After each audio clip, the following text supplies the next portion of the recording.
I'll save you the trouble.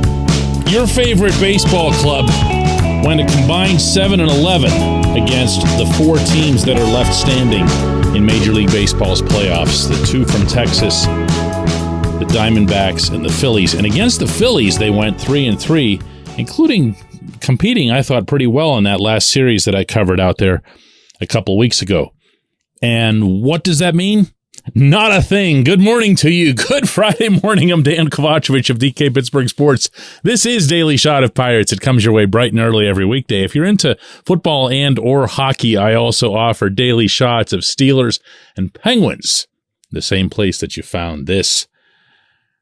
The Pirates competed fairly well against better teams, but especially over the final couple months of the season.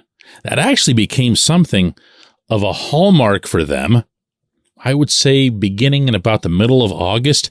And then by about the first week or the second week of September, Derek Shelton made it a calling card. He made it something that he wanted to have his players treat as a challenge. He told them, we're going into these road stadiums. These teams are fighting for their lives. Let's compete at that level. Let's compete within those crowd atmospheres. Let's fight situations off. Let's do things that we can't simulate or replicate in any other form. It was a great idea. This manager has not gotten a whole lot of credit for being imaginative or outside the box or anything, and that's because he really hasn't been. This was an exception. He and I had a talk about this in that series that I just mentioned out in Philadelphia, and I asked him at one point if he was concerned that it might backfire.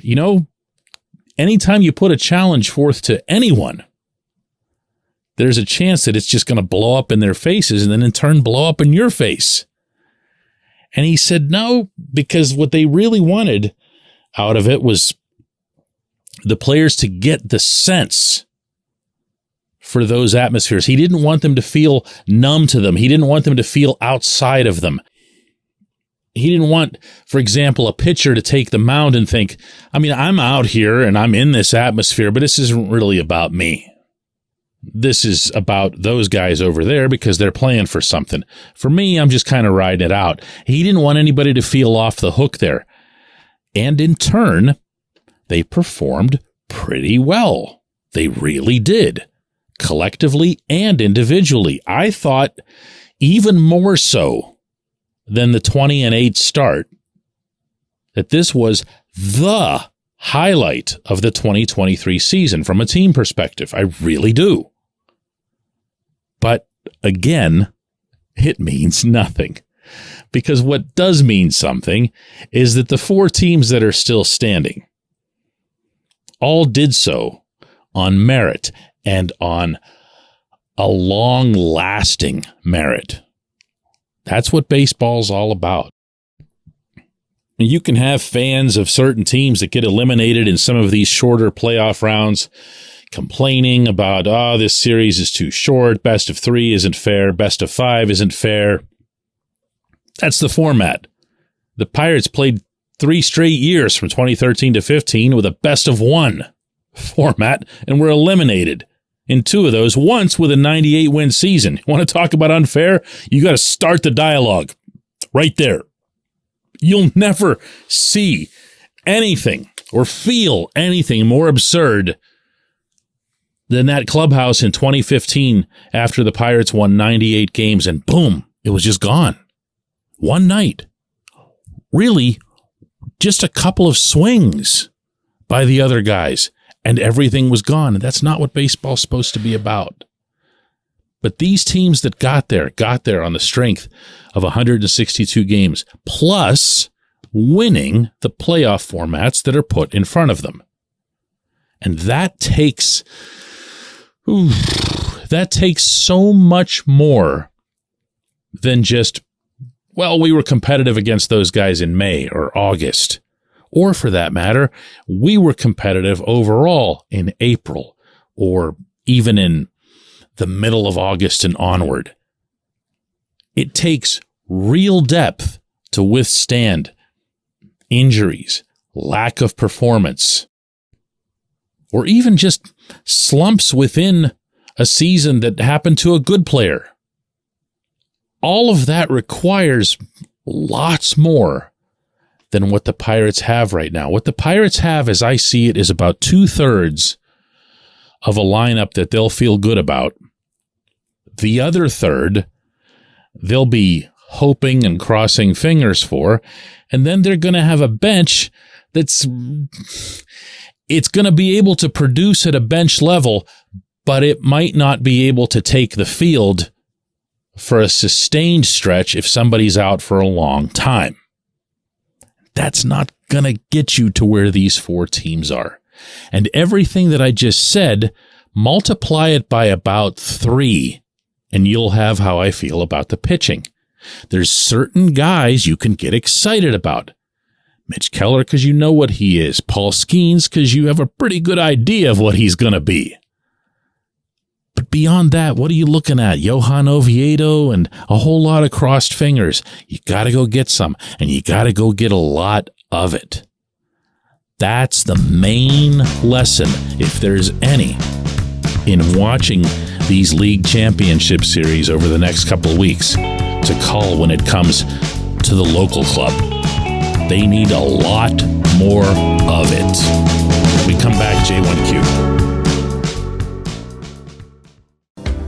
This portion of Daily Shot of Pirates is brought to you by our friends at North Shore Tavern. That's directly across Federal Street from PNC Park. It's home of Steak on a Stone, an eating experience, underscoring the word experience.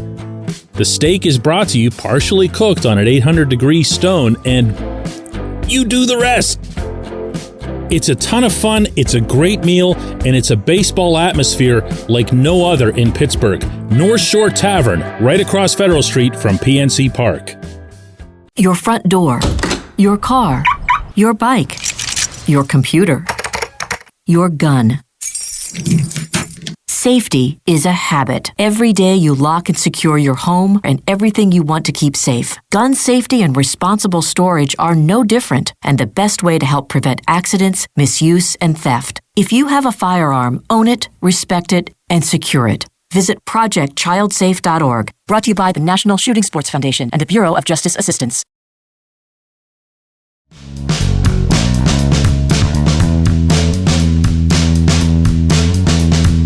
Today's J1Q comes from Matt, who says, DK, this team needs a first baseman badly.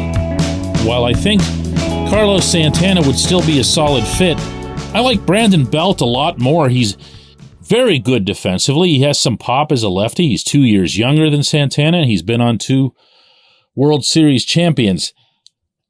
Matt, before I even embark on who would be the first baseman that you bring in from the outside, I want to call your attention to some of the statistical analyses, or at least the cumulative effect of those analyses that's out there right now in a lot of different places, articles, social media, about Jared Triolo. I know. Somebody gets labeled a certain way and we say, yep, that's who they are and that's who they're going to be. But Triolo, who was supposed to be a glove only or glove predominantly third baseman on a team that absolutely does not need a glove at third base, or really third base, instead became something that was significantly more over the course of the 2023 schedule.